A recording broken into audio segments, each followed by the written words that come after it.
काल माझा बर्थडे होता आणि सगळ्यांनी इंस्टाच्या डीएममध्ये परत कमेंट्समध्ये काही जणांनी स्टोरीवरती रिप्लाय दिला, काही जणांनी यूट्यूबवरती, इंस्टावरती, व्हॉट्सअपवरती सगळ्यांनी खूप सारे कमेंट केले, खूप सारे बर्थडे विशेस दिले.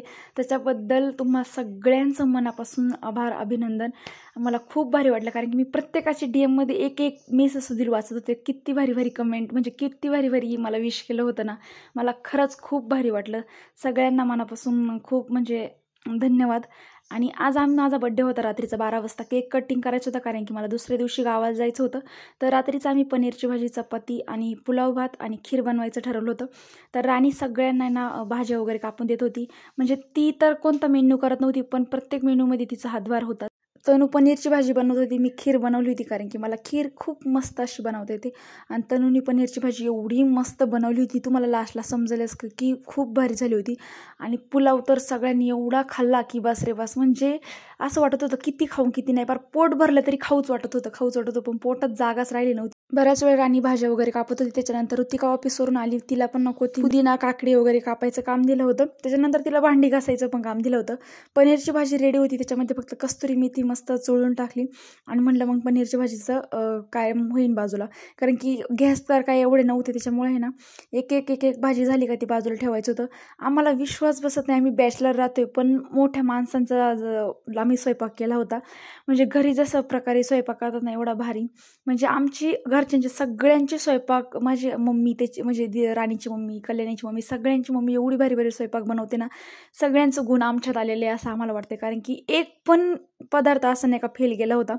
कल्याणी तर तुम्ही पाहू शकता एकदम टाकीव बसली होती, एकदम आयटीत आचार्यसारखीच वाटत होती का नाही, सॉरी प्रोफेशनल आचारी, कारण की तिला प्रोफेशनलच सगळं काय आवडतं, त्याच्यामुळे ती प्रोफेशनल आचारी होती.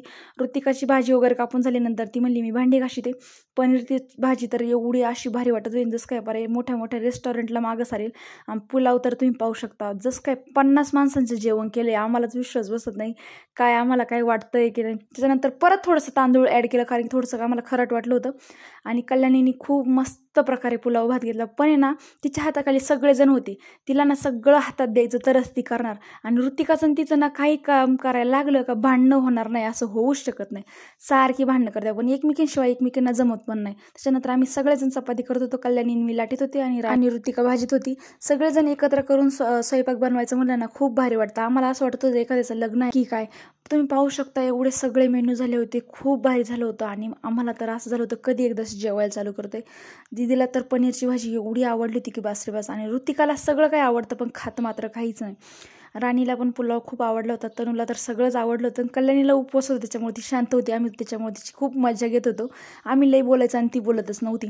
त्याच्यानंतर आम्ही जेवण वगैरे केलं आणि मस्त रेडी झालो आणि बड्डे सेलिब्रेट करायला गेलो. मला खूप भारी वाटलं. सगळेजणांनी माझ्यासाठी म्हणजे खूप मस्त असा केक आणला होता, एवढा भारी होता ना, मला खूप म्हणजे खूपच आवडला. त्याच्यानंतर मला एक फटाके फोडायचे होते कारण की माझं खूप असं स्वप्नासारखंच होतं की मला बड्डेच्या दिवशी फटाकडा फोडायचा. आणि त्याच्यानंतर मग आम्ही केक वगैरे कट केला आणि तिथे साई मंदिरासमोर तर आम्ही काही फोडू शकत नाही, त्याच्यामुळे आम्ही ग्राउंडमध्ये गेलो, मस्त सेलिब्रेट केला, फटाके फोडले आणि माझा बड्डे सेलिब्रेट झाला. गावाला पण माझा खूप मस्त असा बड्डे सेलिब्रेट केला. पाहूया उद्याच्या व्हिडिओ.